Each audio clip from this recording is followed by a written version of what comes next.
So what's it like? I mean, I know you've been traveling with the film, but being here home in Hollywood, seeing all of these people lined up for your movie. This is so exciting. I've been inside the theater too when this is happening. So hi everyone inside the theater.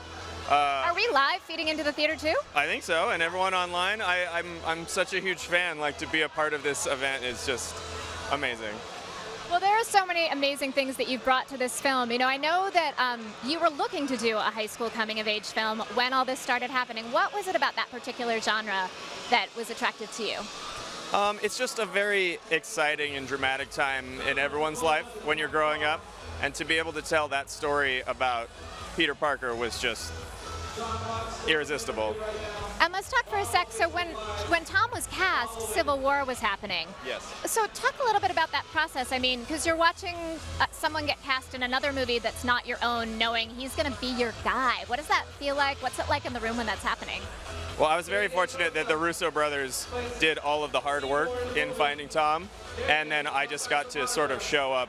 And, you know, if there was never a moment after I saw Tom's audition tape and then watching him with Robert Downey Jr. together, there was never a moment of hesitation in my eyes. One of the things that James Gunn has talked about with Guardians is that when he was writing the second movie, he actually had an easier time writing because he knew the characters' voices. Were there things, because you're one of the writers on the film as well as the director, were there things seeing Tom in Civil War that you specifically tried to craft towards his strengths once you had seen him because you knew his work a bit?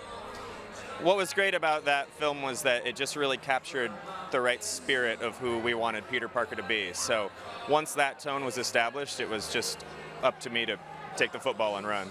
Got it. And speaking of football, you've got some amazing teachers cast in this.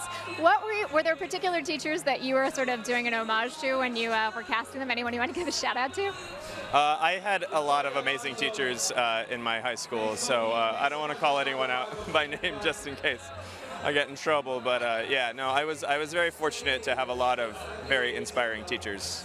You were also a self-described science nerd. So I know you made them go to the aquarium to bond. I know that you made the cast go on picnics. Did you make them do any chemistry? I did not make them do any chemistry, but I did make them watch a bunch of 80s high school movies. And what's your favorite? Which one do you go to? Minus Breakfast Club. Like, that is my calling card. I love Pretty in Pink. How come? I don't know.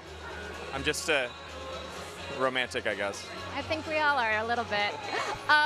If John Hughes were here today and were able to see this film, what would you want him to say?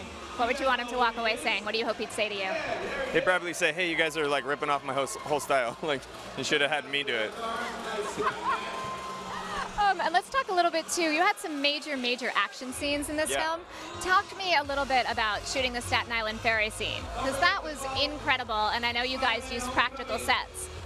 Yeah, we used a combination of a big set in Atlanta that we built that could rip in half. The actual ferry in New York City, they were amazingly gracious to let us actually shoot on the proper ferry, and to put that all together, I feel bad, you know, that we did so much damage to it because of how much they helped us out. Well, I think they're going to be very happy when they see this movie. Have an amazing time at the premiere tonight. Thank you for coming to talk to us. You're welcome.